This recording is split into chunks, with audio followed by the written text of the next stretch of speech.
ہمارے رب کی طرف سے ہمیں ایک حکم بار بار اگر دیا جاتا ہے تو پھر اس کا کوئی مطلب ہے کہ ہمارا رب ہر صورت میں ہمیں اتقاء کے نور سے مزین دیکھنا چاہتا ہے۔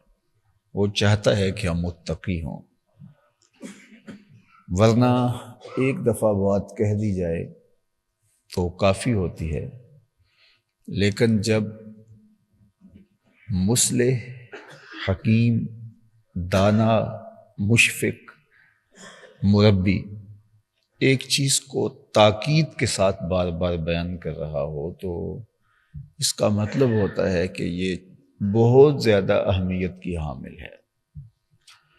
میرے خیال میں 33 مرتبہ قرآن مجید میں ہمیں تقوی اختیار کرنے کا حکم دیا گیا۔ تو قرآن مجید میں ایک آیت ایسی بھی ہے جس ایک آیت میں 2 مرتبہ تقوی اختیار کرنے کا حکم دیا گیا، یعنی اس قدر تاکید فرمائی، یا ایھا الذین آمنوا اتقوا اللہ ولتنظر نفس ما قدمت لغد واتقوا اللہ۔ تو بار بار ہمیں یہ حکم ہوا کہ تم اتقاء کے دور سے مزین ہو جاؤ اور تمہیں تقوی سے مالا مال ہونا چاہیے۔ اور یہ تقوی ہے کیا؟ اس کی سادی تعریف یہی ہے کہ تمہارا رب تمہیں جہاں دیکھنا چاہتا ہے تم وہاں پائے جاؤ، اور تمہارا رب تمہیں جہاں نہیں دیکھنا چاہتا تم وہاں سے غائب رہو، وہاں موجود نہ پائے جاؤ۔ تو یہ تقوی کی سادہ سی تعریف کی گئی ہے، اور ہمیں اچھی طرح معلوم ہے کہ ہمارا رب ہمیں کہاں دیکھنا چاہتا ہے، ہمیں اچھی طرح معلوم ہے کہ ہمارا رب ہمیں کہاں نہیں دیکھنا چاہتا۔ آقا کریم علیہ السلام سے پوچھا گیا کہ نیکی کیا ہے اور بدی کیا ہے، تو آقا کریم نے فرمایا کہ گناہ یہ ہے ما حاک فی صدرک، جو تیرے سینے میں کھٹکے اور تو اس بات سے ڈرے کہ لوگ اس سے مطلع نہ ہو جائیں۔ تو جس جگہ پہ جا کے تو دائیں بائیں دیکھتا ہو کہ مجھے کوئی دیکھ تو نہیں رہا، اور جہاں جا کے تو محسوس کر رہا ہو کہ مجھے نہیں ہونا چاہیے تھا، نفس کھینچ کے مجھے لے آیا، وہاں سے کلیتاً اجتناب کرنا اتقاء ہے۔ اور جہاں تجھے ہونا چاہیے، تیرا رب تجھے دیکھنا چاہتا ہے، وہاں تیرا موجود ہونا۔ وہ 5 وقت تجھے مسجد میں دیکھنا چاہتا ہے، وہ تجھے کبھی منا میں دیکھنا چاہتا ہے، کبھی عرفات میں دیکھنا چاہتا ہے، کبھی مزدلفہ میں دیکھنا چاہتا ہے، تجھے کبھی صحن حرم میں دیکھنا چاہتا ہے، کبھی مسجد نبوی کے صحن میں تیری پیشانی سے ٹپکتے ہوئے سجدے دیکھنا چاہتا ہے، کبھی وہ دیکھنا چاہتا ہے کہ تیرا ہاتھ ہو یتیم کا سر ہو، کبھی وہ دیکھنا چاہتا ہے رات کی تنہائی میں اٹھ کر تو دکھی کی مدد کے لیے اس کی دہلیز پہ پہنچے، وہ دیکھنا چاہتا ہے کہ تو راہ حق میں جہاد کے لیے میدان عمل میں موجود ہو، وہ یہ دیکھنا چاہتا ہے کہ تو ٹھنڈے پانی سے وضو کرے اور مسجد کی طرف تیرے اٹھتے ہوئے قدم اور تیرے چلتے ہوئے قدم، یہ اس کی محبت ہے کہ وہ تجھے دیکھنا چاہتا ہے۔ وہ کبھی یہ بھی دیکھنا چاہتا ہے کہ جب کوئی دیکھ نہ رہا ہو، بس وہی دیکھ رہا ہو، اس وقت اس کے حضور کھڑے ہو کے نماز پڑھ رہا ہو۔ کبھی تو وہ چاہتا ہے کہ تمہیں وہاں دیکھوں جہاں میں بھی دیکھوں اور زمانہ بھی دیکھے، اور کچھ جگہیں ایسی ہیں جہاں وہ چاہتا ہے کہ بس تجھے میں ہی دیکھوں، کوئی اور نہ دیکھے۔ حضور علیہ الصلوۃ والسلام جب تہجد کے لیے اٹھتے تھے تو اتنی آہستگی کے ساتھ اٹھتے تھے کہ اہل خانہ کو بھی خبر نہیں ہوتی تھی۔ اللہ اکبر! اور اللہ پسند کرتا ہے کہ کوئی اس طرح کھڑا ہو اس کے حضور۔ بلکہ ایک روایت میں آتا ہے کہ ایک شخص تہجد کے لیے اٹھتا ہے تو اس کے دل میں ہوتا ہے کہ میری بیوی بھی یہ سعادت حاصل کر لے۔ کسی مرد نے کہا تھا اپنی خاتون سے کہ میرا جی چاہتا ہے کہ تم میرے ساتھ یوں ہی جنت میں جاؤ؟ تو اس نے کہا یہ تو جی میرا بھی چاہتا ہے۔ اس نے کہا کہ پھر اس کے لیے تمہیں اللہ کے حضور سجدہ ریزی کرنا پڑے گی۔ جنت میں جانے کا سبب کثرت سجود ہے۔ حضور علیہ السلام کی خدمت میں وضو کا پانی پیش کرتے تھے حضرت ربیعہ رضی اللہ تعالیٰ عنہ۔ ایک دن انہوں نے ربیعہ نے پانی پیش کیا، حضور نے وضو فرمایا تو ان پر بڑا پیار آیا، تو فرمایا سل یا ربیعہ، ربیعہ کچھ مانگ لو۔ تو انہوں نے کہا حضور آپ ہیں تو بس کافی ہے، تو فرمایا کچھ مانگ لو۔ تو انہوں نے کہا اسألک مرافقتک فی الجنہ، حضور پھر مجھے جنت میں یوں ہی آپ کی رفاقت چاہیے، اس طرح یہاں آپ کے پاس رہتا ہوں، جنت میں بھی میں آپ کی رفاقت کا تعلق، اس کو اٹھا لیتے گئے، تو جنت میں بھی میں آپ کی رفاقت کا طالب ہوں۔ تو آقا کریم علیہ السلام نے فرمایا کہ کچھ اور مانگ لو۔ کہا حضور بس میرے لیے یہی کافی ہے کہ جنت میں آپ کی قربت نصیب ہو جائے۔ تو حضور علیہ السلام نے فرمایا کہ پھر کثرت سجود کے ساتھ میری مدد کرو۔ تو کثرت سجود جنت میں جانے کا سبب اور ذریعہ ہے۔ تو اس نے کہا کہ اگر تم یہ چاہتی ہو کہ تم میرے ساتھ جنت میں جاؤ تو پھر تمہیں سجدے کرنے ہوں گے۔ تو اسی جذبہ کے تحت وہ خاتون کو اٹھاتا ہے کہ تو بھی اٹھ اور 2 نوافل پڑھ لے، لیکن وہ خاتون نہیں اٹھ پاتی، تو خیر وہ وضو کرنے چلا جاتا ہے شوہر۔ تو جب واپسی آتا ہے تو تھوڑا سا پانی چلو میں لے آتا ہے اور وہ اپنی بیوی کے منہ پہ چھڑک دیتا ہے اور مصلی بچھا کے نماز پڑھنے لگ جاتا ہے۔ تو جب اس کے منہ پہ پانی چھڑکا گیا تو اس کی سستی ختم ہوئی، تو وہ بھی اٹھی اور اس نے بھی چپکے سے وضو کیا، اور یہ شوہر جہاں مصلی بچھا کے نماز پڑھ رہا تھا اس کے ساتھ اس نے بھی مصلی بچھا لیا اور وہ بھی نماز پڑھنے لگی۔ تو شوہر بھی نماز پڑھ رہا ہے اور بیوی بھی نماز پڑھ رہی ہے، اور تہجد کا وقت ہے، ان دونوں کو رب کے علاوہ کوئی نہیں دیکھتا۔ تو حدیث پاک میں آتا ہے اللہ ان دونوں کو دیکھ کے مسکراتا ہے کہ میرا بندہ اور میری بندی، میرے در کی باندھی اور کنیز میرے لیے یوں کھڑے ہیں۔ اللہ یہ دیکھنا چاہتا ہے۔ میں اس بات سے نہیں روکتا کہ آپ اپنی اہلیہ کے ساتھ ورلڈ ٹور پہ نکل جاؤ، کوئی بات نہیں ہے، اچھی بات ہے۔ میں یہ نہیں کہتا کہ آپ قدرت کے فطری نظاروں کو دیکھنے کے لیے اپنی زوجہ کے ساتھ کسی پہاڑ کی چوٹی پہ بیٹھ کے منظر دیکھو اور نچڑتے بادلوں کا لطف حاصل کرو، لیکن یہ بھی ایک لطف ہے کہ آپ بھی مصلی بچھایا ہو، تمہاری بیوی نے بھی مصلی بچھایا ہو اور دونوں نماز پڑھ رہے ہیں، تو اس سے جو تمہیں روحانی تلذذ نصیب ہوگا وہ تو ہوگا ہی، ہو تمہارا رب بھی تمہیں دیکھ کے خوش ہو رہا ہوگا۔ تو تقویٰ کیا ہے کہ تمہارا رب جہاں تمہیں دیکھنا چاہتا ہے تم وہاں پائے جاؤ، اور جہاں تمہیں نہیں دیکھنا چاہتا تم وہاں نہ پائے جاؤ۔ اللہ اکبر۔ وہ تمہیں جن مقامات پہ دیکھنا چاہتا ہے، جن اوقات میں دیکھنا چاہتا ہے، جن اعمال میں دیکھنا چاہتا ہے، جن رویوں میں دیکھنا چاہتا ہے، جس طرز عمل میں دیکھنا چاہتا ہے، تم اس طرز عمل میں موجود ہو، اور جہاں تمہیں نہیں دیکھنا چاہتا تم وہاں قریب تک نہ جاؤ۔ یہ ہے تقویٰ۔ تو کہا یا ایھا الذین آمنوا اتقوا اللہ، اے ایمان والو تقویٰ اختیار کرو۔ اس کی بہترین تشریح حضرت عمر رضی اللہ تعالیٰ عنہ سے بھی مروی ہے۔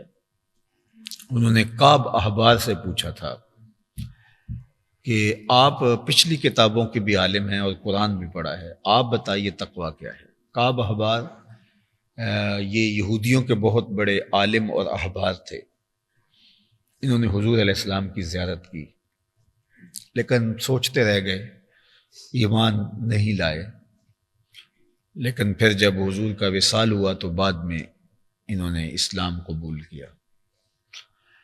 تو چونکہ یہ پچھلی کتابوں کے بھی عالم تھے، اچھا صحابی تو نہیں بن سکے لیکن تابعی بن گئے، تو پچھلی کتابوں کے بھی عالم تھے اور قرآن کو بھی پڑھا، تو بعض صحابہ ان کے تبحر علمی کی وجہ سے بعض کا کچھ مسائل ان سے پوچھتے تھے، تو حضرت عمر نے کہا کہ تم نے پچھلی کتابوں کو بھی پڑھا، قرآن بھی جانتے ہو، بتاؤ یہ جو تقوی قرآن نے بار بار لفظ کہا اس کا مفہوم کیا ہے؟ تو کعب احبار نے آگے سے کہا کہ کبھی آپ ایسی وادی سے گزرے ہیں جہاں خاردار جھاڑیاں ہوں؟ کہا ہاں ہم گزرتے رہتے ہیں۔ تو کہا پھر کیسے گزرتے ہو؟ کہا تھوڑا کپڑوں کو سمیٹ لیتے ہیں تاکہ کوئی کانٹا دامن سے الجھ نہ جائے اور لباس تار تار نہ ہو جائے، دامن بچا کے گزر جاتے ہیں۔ کالا فضا کا تقوی، کہا تقوی بھی یہی ہے کہ اس دنیا سے دامن بچا کے گزرا جائے۔ دنیا سے الگ ہو جانا کیا کمال ہے، الگ ہو کے کسی کونے کھدرے میں بیٹھ جانا تو پھر تو بچے گا ہی بچے گا بندہ۔ کمال یہ ہے دنیا میں رہ کر کے بھی دنیا کا نہ ہو۔ اللہ اکبر۔ حضور نے ایک موقع پہ ارشاد فرمایا تھا کن فی الدنیا کا انکا غریب او کا عابر سبیل، دنیا میں ایسے رہو جس طرح اجنبی رہتا ہے یا سڑک عبور کرنے والا ہوتا ہے۔ جو سڑک عبور کرتا ہے، کراس کر رہا ہوتا ہے، وہ دائیں بائیں دیکھتا ہے گزر جاتا ہے، دائیں بائیں اس لیے دیکھتا ہے کہ کوئی گاڑی میرے سے ٹکرا نہ جائے، اور وہ یوں گزر جاتا ہے۔ تو کہا دنیا میں بھی سڑک عبور کرنے والے کی طرح رہو کہ دائیں بائیں سے دیکھ کے گزر جاؤ، کوئی تم سے جو ہے وہ ٹکرائے نہ، دنیا کی محبت دل کے اندر گھر نہ کر جائے۔ دنیا میں رہو لیکن دنیا تمہارے اندر نہ رہے۔ کشتی پانی میں رہے تو خود بھی تیرتی ہے، جو اس کے اوپر بیٹھے ہوتے ہیں ان کو بھی کنارے لگاتی ہے، لیکن اگر پانی کشتی میں آ جائے تو کشتی پانی میں رہے تو خیر ہے، لیکن پانی کشتی میں آ جائے تو خیر نہیں ہے۔ تم دنیا میں رہو تو خیر ہے، لیکن دنیا اندر کر گئی تو کچھ نہیں بچے گا۔ من نظر الی الدنیا نظر الحب اخرج اللہ تعالی من قلبہ نور الیقین والزہد۔ حضرت امام ابو نعیم الاصفہانی 4 صدی کے مجدد بھی ہیں اور عظیم محدث بھی ہیں، وہ فرماتے ہیں کہ جس نے دنیا کو محبت کی نظر سے دیکھا، اللہ اس کے دل سے زہد اور تقوی کا نور کھینچ لیتا ہے۔ تو اس لیے دنیا ہماری ضرورت تو ہے، لیکن ضرورت کی حد تک، ہماری محبت نہیں ہے۔ ہماری محبت اللہ اس کے رسول ہیں، ہماری محبت، ہماری منزل، ہمارا مقصود رضا الہی ہے۔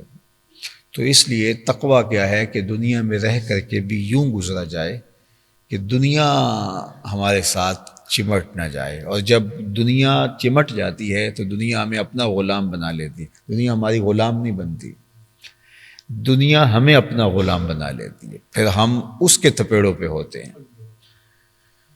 تو اس لیے تقویٰ کیا ہے کہ دنیا میں رہ کر کے بھی جو ہے وہ اس کے فتنوں سے بچ کر کے آگے گزرا جائے۔ دوسری بات ارشاد فرمائی وَقُولُوا قَوْلًا سَدِيدًا، اور سیدھی سیدھی بات کرو۔ مومن چالاک نہیں ہوتا، سیدھا سادہ ہوتا، بھولا بالا ہوتا۔ حضور نے فرمایا کہ المؤمن غر کریم والمنافق خب لئیم۔ مومن جو ہوتا ہے وہ سیدھا سادہ ہوتا ہے اور سخی مزاج ہوتا ہے، اور جو منافق ہوتا ہے وہ مکار چالاک ہوتا ہے، لومڑی کی طرح۔ تو ہمیں سیدھا سیدھا رہنے کی تلقین کی گئی ہے۔ بعض کا بندہ سیدھا ہو تو لوگوں سے دھوکہ بھی کھا جاتا ہے، تو کوئی بات نہیں، ایک بار تو کھائیں گے، دوسری بار تو اس سے نہیں کھائیں گے۔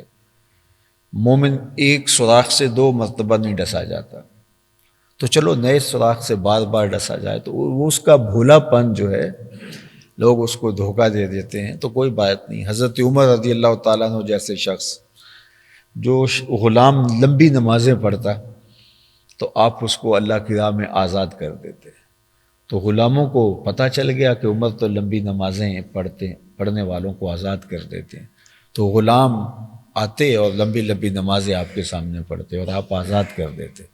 کسی نے حضرت عمر کو بتایا آپ بھولے بادشاہ ہیں، یہ تو اس لیے لمبی لمبی نمازیں پڑھ رہے ہیں کہ آزاد ہو جائیں۔ تو حضرت عمر نے کہا یہ مجھے اللہ کے نام پہ دھوکہ دیتے ہیں، میں 100 بار کھانے کو تیار ہوں۔ تو سیدھی سیدھی بات کرنے کی تلقین کی گئی ہے، یعنی سچ کہیں اور دو ٹوک کہیں جو تمہارے دل میں ہے اس کو لوگوں کے زبان پہ لے آئیں۔ مومن بغض سے، نفرت سے، کینے سے بھرا ہوا نہیں ہوتا، مومن کا دل صاف ہوتا ہے، شفاف ہوتا ہے۔ حضور علیہ الصلوۃ والسلام کے نے جو ارشاد فرمایا، مومن کی تعریف ایک موقع پہ فرمائی تو وہاں مخموم القلب کہا، مومن جو ہے وہ مخموم القلب ہوتا ہے۔ تو صحابہ نے عرض کی یا رسول اللہ مخموم القلب کیا ہے؟ تو آقا کریم نے فرمایا جس کے دل میں غل اور غش نہ ہو، یعنی جس کے دل کے اندر بغض، نفرت اور کینے نہ ہو، تو وہ مخموم القلب ہے۔ تو مومن کی تعریف کیا ہے کہ وہ مخموم القلب ہو، اس کا دل ستھرا ہو، کسی کے لیے دل میں جو ہے وہ کینہ نہ بھرا ہوا، تو شفاف دل رکھنے والا، صاف دل رکھنے والا۔ اللہ اکبر۔ ایک دن حضور علیہ السلام نے صحابہ سے فرمایا کہ مجھے دوسروں کی باتیں آ کے نہ بتایا کرو، میں چاہتا ہوں کہ میں تمہاری طرف سے سلیم الصدر ہوں، میرے دل میں تمہارے لیے کچھ نہ ہو۔ اللہ اکبر۔ تو مخموم القلب ہونا، صاف اور ستھرا ہونا، صفائی قلب، یہ بہت بڑی دولت ہے۔ حضرت عبداللہ بن عمر بن عاص رضی اللہ تعالیٰ عنہ فرماتے ہیں کہ ہم حضور کی مجلس میں بیٹھے تھے اور آقا کریم نے فرمایا کہ اگر جنتی دیکھنے کا شوق ہے تو دروازے پہ دیکھو، جو اب شخص آئے گا وہ جنتی ہوگا۔ تو صحابہ نے دیکھا کوئی بات ہے اس میں جو حضور فرما رہے ہیں، ورنہ وہ یہ بھی کہہ سکتے تھے جنتی دیکھنے کا شوق ہے، آپ ہی کو تو دیکھ رہے ہیں، ہمیں اگر جنتی دیکھنے کا شوق ہے تو آپ کا چہرہ دیکھ رہے ہیں، آپ تو جنتیوں کے سردار ہیں اور مالک ہیں جنت کے۔ لیکن حضور ان کو وہ منشاء کلام سمجھ رہے تھے کہ حضور کچھ دکھانا چاہتے ہیں۔ تو کہتے ہیں ہم نے دیکھا تو ایک بوڑھا شخص، تازہ آثار وضو اس کے چہرے سے حویدہ ہیں، اور بائیں ہاتھ میں اس نے اپنا جوتا پکڑا ہوا ہے، وہ مسجد میں داخل ہوا، بیٹھ گیا، مجلس اختتام کو پہنچی، لوگ واپس چلے گئے، دوسرا دن ہوا، تو حضور علیہ السلام نے پھر ارشاد فرمایا اگر جنتی دیکھنے کا شوق ہو تو دروازے پر دیکھو، جو پہلا شخص مسجد میں داخل ہوگا وہ جنتی ہوگا۔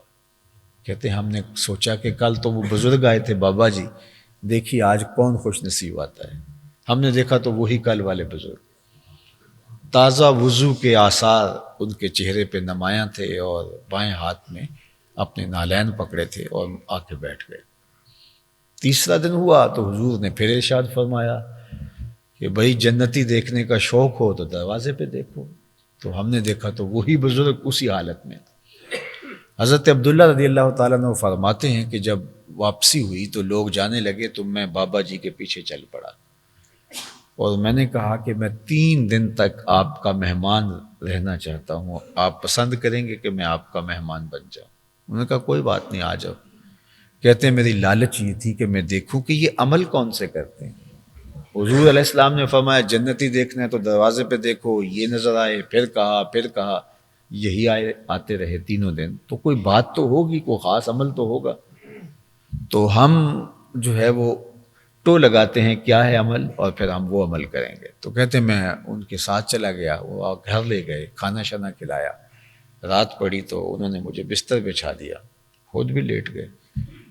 اب میں جیسے کوئی بندہ سو گیا ہو، میں نے تاثر یوں دیا اور خراٹے سے لینے لگا، لیکن میں سویا نہیں تھا، میں تو طاق میں تھا دیکھوں کہ یہ عمل کون سے کرتا ہے۔ میں ساری رات ٹو میں لگا رہا، لیکن وہ سوئے رہے، کوئی اٹھ کے عبادت خاص نہیں کی انہوں نے، صرف یہ تھا کہ جب وہ کروٹ بدلتے تھے تو اللہ کا نام لیتے تھے۔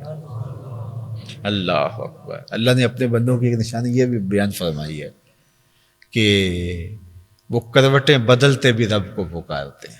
اللہ اکبر۔ کبھی قیام میں، کبھی رکوع میں، کبھی سجدے میں، تتجافی جنوبہم عن المضاجع، اللہ اکبر، ان کی کروٹیں خوف خدا سے، بستروں سے الگ رہتی ہیں۔ اللہ اکبر۔ تو وہ صرف جب کروٹ لیتے تو اللہ کا نام لیتے، باقی کوئی خاص ان کا عمل میں نہیں دیکھ پایا۔ میں نے سوچا ہو سکتا ہے میری وجہ سے آج انہوں نے اپنے معمولات ترک کر دیے ہوں، تو کوئی بات نہیں، کل دیکھ لیں گے۔ سارا دن بھی ایسے گزرا، باغ میں چلے گئے، کھانا کھایا، معمول کی نمازیں، کوئی نئی چیز میں نہیں دیکھ سکا۔ خیر اگلے دن پھر طاق میں رہا، ٹو میں رہا، پھر کچھ نہیں ملا۔ تیسرا دن بھی یوں گزر گیا۔ جب تیسری رات بھی بیت گئی اور صبح ناشتے کے بعد میں نے اجازت چاہتے ہوئے کہا کہ مجھے کوئی آپ سے اور کام نہیں تھا، حضور علیہ السلام نے فرمایا تھا جنتی دیکھنا ہے تو دروازے پر دیکھو، اور 3 دن آپ ہی دکھائی دیتے رہے۔ تو میرا خیال تھا کہ کوئی خاص عمل ہوگا تو چلو میں بھی دیکھتا ہوں اور اس کا تتبع کروں گا، لیکن میں نے تو کچھ نہیں دیکھا، تو شاید آپ نے مجھ سے کچھ چھپا لیا ہے۔ تو وہ بزرگ فرمانے لگے نہیں ایسا نہیں ہے، میں آپ سے کچھ نہیں چھپایا، اور اگر تم اور بھی رکتے تو نہ دیکھ پاتے، لیکن میرا ایک عمل ایسا ہے جو تم دیکھ نہیں سکے، اور وہ رہتے بھی تو نہ دیکھ پاتے، تو تم نے اتنی محنت کی ہے، 3 دن یہاں گزارے ہیں، تو میں تمہیں خود بتا دیتا ہوں وہ عمل کیا ہے۔ تو کہتے میں ہمہ تنگوش ہو گیا۔ تو وہ بزرگ فرمانے لگے کہ اے عبداللہ، یہ جو میرے سینے میں رکھا ہوا دل ہے نا، اس میں کسی مومن کا بغض نہیں ہے،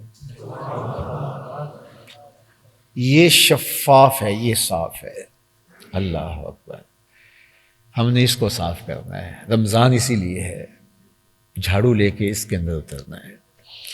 ہم نے سارا زور، ساری کریمیں چہرے پہ مل دی ہیں، کوئی یہاں بھی لے کر آؤ، اس کو بھی صاف کرنا ہے۔ شیشے اتے کٹا جمیا کندھاں چاڑی جاندے، میاں صاحب کا لہجہ دیکھیے، وہ کہتے ہیں شیشے اتے کٹا جمیا کندھاں چاڑی جاندے، جلداں نوے سانپ کے رکھ دے ورکے پھاڑی جاندے۔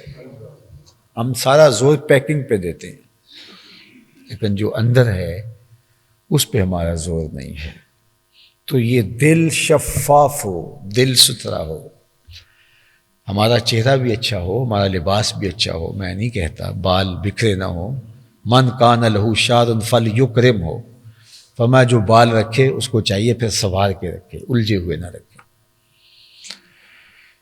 لیکن فرض کرو اگر کوئی کوتاہی ہو بھی گئی ہے، کوئی کپڑے 2 دن پرانے بھی ہیں، تو کوئی حرج نہیں، گزر ہو جائے گا، ہماری شریعت ہمیں اجازت دیتی ہے، لیکن یہاں کمپرومائز نہیں ہے۔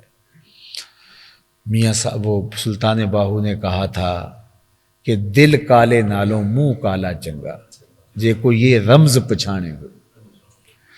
اصل تو صفائی اندر کی ہے، باطن کی ہے، تو جب باطن ستھرا ہوگا تو پھر سارے اعضاء سے نور چھلکتا دکھائی دے گا، پھر آنکھوں میں عبرت ہوگی، خیالوں میں پاکیزگی ہوگی، سوچوں میں عفت ہوگی، زبان پر سچائی ہوگی، ہاتھوں میں نیکی ہوگی، اٹھنے والے قدم راہ خدا میں چلیں گے، برائی، نفس، شیطان یہ انسان کا حصار نہیں کریں گے، بلکہ انسان جو ہے وہ اپنے نفس اور شیطان پہ غالب ہوگا۔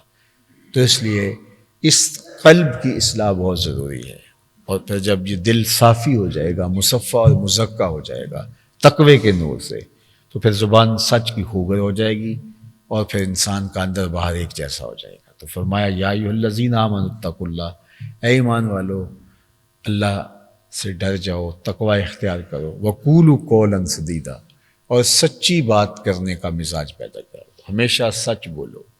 اللہ اکبر، ہمیشہ سچ کی عادت بنا لو۔ حضور نے جو منافقوں کی علامتیں بیان فرمائی ہیں وہ 3 ہیں۔ حضرت ابو ہریرہ رضی اللہ تعالیٰ عنہ سے جو روایت مروی ہے اس میں 3 روایتیں، 3 علامتیں، اور ایک حدیث میں 4 علامات ہیں۔ تو فرمایا کہ آیت المنافق ثلاث، منافق کی 3 علامتیں، ان میں سے ایک جب بولتا ہے تو جھوٹ بولتا ہے، دوسرا جب اس کے پاس امانت رکھی جاتی ہے تو خیانت کرتا ہے، تیسرا ارشاد فرمایا کہ جب وہ وعدہ کرتا ہے تو پورا نہیں کرتا۔ یہ 3 علامتیں، اور چوتھی علامت ایک دوسری روایت میں سنن ترمذی میں جو بیان فرمائی وہ یہ تھی کہ ارشاد فرمایا کہ منافق 4 علامتیں جس شخص میں ہے وہ منافق کی خالص ہے، حتیٰ کہ ان کو ترک کر دے، اور اگر ان میں سے کوئی ایک ہے تو نفاق کی ایک علامت ہے، اور ان میں سے چوتھی علامت اذا خاصم فجر، جب وہ کسی سے الجھ پڑتا ہے تو بہت بدتمیزی پہ اتر آتا ہے۔ کسی سے اختلاف ہو جانا کوئی حرج نہیں اس میں، لیکن کسی سے جب لڑائی ہو جاتی ہے، الجھاؤ ہو جاتا ہے، اختلاف پیدا ہو جاتا ہے، تو پھر وہ اس کی زبان گالیاں بکتی ہے، وہ فجرہ بےہودگی پہ اتر آتا ہے۔ تو یہ 4 علامتیں منافق کی بیان فرمائیں، ایک حدیث میں 3، ایک حدیث میں 4۔ ہم تو اپنے آپ کو سمجھتے ہیں کہ ہم شیخ العالم ہیں، ہم جو ہے وہ ولی زمانہ ہیں، ہم تو اپنے سامنے مصنوعی آئینے رکھے ہیں جہاں تصویر بڑی ہو کے دکھائی دے رہی ہوتی ہے، لیکن ہم ذرا حقیقی آئینہ اپنے سامنے رکھیں تو یہ جو علامات ہیں کیا یہ ہمارے اندر تو نہیں پائی جا رہی؟ 3 علامتیں اور ایک حدیث میں 4 علامتیں منافق کی۔ اس میں پہلی علامت کیا ہے؟ جب وہ بولتا ہے جھوٹ بولتا ہے، اور ہم کہتے ہیں جھوٹ نہ بولیں تو کاروبار ہی نہیں چلتا، اور ہم نے اس کے جواز کا راستہ ڈھونڈ لیا ہے۔ ہم کہتے ہیں جھوٹ کے بغیر گزر نہیں ہے۔ یار وہ ایک صاحب نے کہا کہ جھوٹ نہ بولے تو سودا نہیں بکتا۔ میں نے کہا جاپان والے کیسے بیچ لیتے ہیں؟ ساری دنیا پہ سب سے زیادہ اعتبار انہی کا ہو رہا ہے، اور ان کو یہ جو بھی ملا ہے سچائی کی وجہ سے ملا ہے، اور ہمارے نبی علیہ الصلوۃ والسلام اعلان نبوت سے قبل بھی صادق اور امین کہلائے، تو پھر کیا ہمیں زیبا ہے کہ ہم جھوٹ بولیں؟ اور ہم کیسے مسلمان ہیں کہ ہم جھوٹ بولیں؟ کیسے جھوٹ بولیں ہم؟ اور جب کوئی شخص جھوٹ بولتا ہے، صحیح حدیث ہے، اس کے منہ سے بدبو نکلتی ہے، عام لوگ نہیں اس کا احساس کرتے، نورانی فرشتے اللہ کے اس کو محسوس کرتے ہیں، اور رحمت کے فرشتے 1 میل پیچھے اس کے گھر سے ہٹ جاتے ہیں، جہاں وہ جھوٹ بولتا ہے جہاں، تو اس سے 1 میل پیچھے ہٹ جاتے ہیں۔ اب جس گھر سے بھبوکے پھوٹ رہے ہوں بدبو کے، ماں بھی جھوٹ بولتی ہو، بیٹی بھی جھوٹ بولتی ہو، باپ بھی، بیٹا بھی، گھر کے افراد بھی، گھر کے ملازم بھی جھوٹ بولتے ہیں، تو جھوٹ ہی جھوٹ چلتا ہو تو وہاں تو بدبو کے بھبوکے اٹھیں گے، تو رحمت کے فرشتے آئیں گے؟ کبھی بھی نہیں آئیں گے۔ تو پھر رزق ہونے کے باوجود برکت نہیں ہوگی، افراد خانہ کے اندر جو ہے وہ باہمی محبت نہیں ہوگی، لڑائیاں، الجھاؤ، کیا کچھ ہوگا۔ اب ہم نے یہ نہ سوچا کہ یہ جھوٹ کی نحوست ہے، ہم نے سوچا کسی نے تعویذ ڈال دی ہے، ہم نے سوچا کسی نے جادو کر دیا، ہم نے کہا کسی نے بندش کر دیا، کسی نے ٹونا کر دیا، اب بھاگے عاملوں کے پاس۔ وہ مجھے پچھلے دن میں کسی ملک میں تھا تو مجھے صاحب ایک کہنے لگے کہ میں کسی کے پاس گیا ہوں تو انہوں نے کہا آپ کو جادو ہے، تو میں دوسرے عامل کے پاس گیا، اس نے کہا بھی جادو، 6 عاملوں کے پاس گیا ہوں تو سب نے کہا کہ آپ کو جادو ہے، تو آپ کیا کہتے ہیں؟ میں نے کہا اگر میرا کاروبار ہوتا تو میں بھی یہ کہتا، اگر عملیات میرا کاروبار ہوتا تو میں بھی یہ کہتا کہ میاں آپ کو جادو ہے، اس لیے کہ کام یہاں سے شروع ہوگا۔ اگر میں کہوں کہ آپ کو جادو نہیں ہے، نحوست ہے جھوٹ کی وجہ سے، نحوست ہے دین سے دوری کی وجہ سے، نحوست ہے عملی رویوں کے اندر جو ہے وہ پریشانی جو پیدا ہو جاتی ہے اس کی وجہ سے، تو پھر ظاہر ہے میں اس کا ایک وظیفہ بتا دوں گا یا آپ کو کہوں گا کہ یہ عمل کرو۔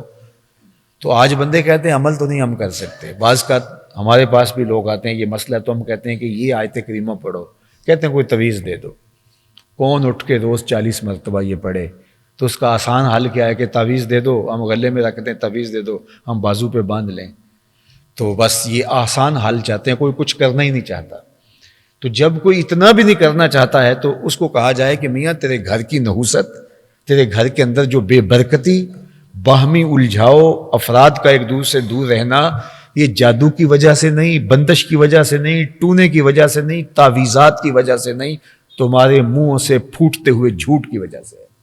تو آج کے بعد جھوٹ ترک کر دو تو کوئی اس کے لیے تیار نہیں ہوگا، تو پھر سوکھا کام یہی نا عاملوں کے پاس جاؤ، تو میلے لگے ہوں ان کے پاس، بڑے پڑھے لکھے لوگ بھی ہیں ان کے پاس بیٹھے ہوتے ہیں عاملوں کے پاس، وہ کہتے ہیں نہیں اس نے بات بتا دی ہے، اور ہر عامل کہتا ہے بس ایک آپ کے خاندان میں خاتون ہے، اس کا چھوٹا سا قد ہے، رنگ اس کا تھوڑا سانولا ہے، تو اس نے سب کچھ کیا ہوا ہے، تو خاندان کے اندر ایک عورت تو ایسی ہوتی ہے، تو فوراً ذہن کلک کر جاتا اچھا ہاں اس عورت نے، خام خواہ کی نفرت بھی پیدا ہو گئی اور بیماری کا حل بھی نہیں ہوگا۔ وہ عامل نے کہا کہ یہ تعویذ وزن کے نیچے رکھ دیں، یہ دانتوں میں چبائیں، یہ ہوا میں لہرا دیں، یہ کریں، وہ کچھ کرنے سے اس کو ایک نفسیاتی طور پہ تھوڑا سا سکون ہو جاتا ہے، وہ کہتا ہے مجھے فرق پڑ گیا، کوئی فرق نہیں پڑتا، پھر 4 دن کے بعد وہی ہوتا ہے، اس لیے کہ بیماری کا علاج نہیں کیا، بیماری وہ تھی نہیں، تشخیص صحیح نہیں ہوئی، تشخیص کیا ہے؟ اللہ کے محبوب نے فرمایا جب کوئی جھوٹ بولتا ہے رحمت کے فرشتے 1 میل پیچھے ہٹ جاتے ہیں۔ اب سویر سے لے کر جھوٹ جھوٹ جھوٹ جھوٹ، دکان پہ جھوٹ، فیکٹری میں جھوٹ، گھر میں جھوٹ۔ اب جھوٹ کا جب کاروبار ہوگا تو برکت قریب نہیں آ سکتی، سکون طمانینت کا سوچیں بھی نہ۔ تو بچنے کا راستہ کیا ہے؟ سچائی۔ میرے رب نے کہا یا ایھا الذین آمنوا اتقوا اللہ وقولوا قولا سدیدا، اے ایمان والو تم سیدھی سیدھی بات کرنا شروع کر دو، تم سچ بولنا شروع کر دو۔ پھر کیا ہوگا؟ یصلح لکم اعمالکم ویغفر لکم ذنوبکم، وہ تمہارے اعمال بھی اچھے کر دے گا، تمہارے گناہ بھی معاف کر دے گا۔ تمہارا صرف اتنا کام ہے کہ تم سچ بولو، تمہارے عمل بھی ٹھیک۔ ایک شخص حضور کی خدمت میں حاضر ہوا اور اس نے ایمان قبول کرنے کے بعد کہا کہ مجھے چوری کی لت بھی ہے، بدکاری کی اور جھوٹ کی بھی، اور میں یہ ساری چیزیں نہیں چھوڑ سکتا۔ حکمت والے نبی نے کہا جھوٹ چھوڑ دو، یہ تو وعدہ کرتے، اس نے کہا یہ میرا وعدہ رہا۔ اب جب وہ واپس گیا چوری کے لیے جی چاہا، چلنے لگا تو خیال آیا کہ اگر حضور نے پوچھ لیا تو یہ تو طے ہے کہ میں حضور سے جھوٹ نہیں بولنا، تو اب کیسے بتاؤں گا کہ میں نے چوری کی ہے؟ ترک کر دیا۔ پھر خیال آیا اور جو طبیعت کے اندر بدی کا ایک چسکا تھا اس کی طرف لپکنے لگا، قدم اٹھے ہی تھے تو خیال آیا کہ حضور نے پوچھا تو کیسے آنکھیں ملاؤں گا، کیسے کہوں گا حضور میں نے یہ بدکاری کی ہے۔ واپس پلٹ آیا، ایک جھوٹ چھوڑنے کی وجہ سے باقی برائیاں بھی ختم ہو گئی۔ اللہ فرماتا ہے تم سیدھی سیدھی بات کرنے کی عادت اپنا لو، پھر کیا ہوگا؟ یصلح لکم اعمالکم، تمہارے عمل ستھرے کر دوں گا، ویغفر لکم ذنوبکم، اور تم سچ بولنا شروع کر دو گے میں تمہارے گناہ معاف کر دوں گا۔ اللہ اکبر، چاہے پہاڑوں کے برابر ہو۔ وَمَن يُطِعِ اللَّهَ وَرَسُولَهُ فَقَدْ فَازَ فَوْزًا عَظِيمًا، جو اللہ اور اس کے رسول کی اطاعت کرتا ہے اصل کامیاب اور کامران وہی ہے۔ یہ عنوان تو اپنے دامن میں بڑی وسعتیں رکھتا تھا، لیکن تشنہ تکمیل ہی رہ گیا۔ جو باتیں آپ تک پہنچائی گئیں اللہ اس کا اثر آپ کی اور میری روح میں اتار دے۔ اور میں آج جمعۃ المبارک کے اس عالی مرتبت اجتماع میں، ہماری مسجد ماشاءاللہ بہت وسعت معاب ہے، لیکن میں دیکھ رہا ہوں کہ جس طرح یہ تنگ دامانی کا یہ مسجد شکوہ کر رہی ہے، تو اس عظیم الشان اجتماع میں بارگاہ عزت میں دعا کرتا ہوں اللہ یہ جتنے لوگ موجود ہیں، ہم تیرے حضور عرض کرتے ہیں کہ ہمیں توفیق دے دے کہ آج کے بعد ہماری زبان پہ جھوٹ نہ آئے۔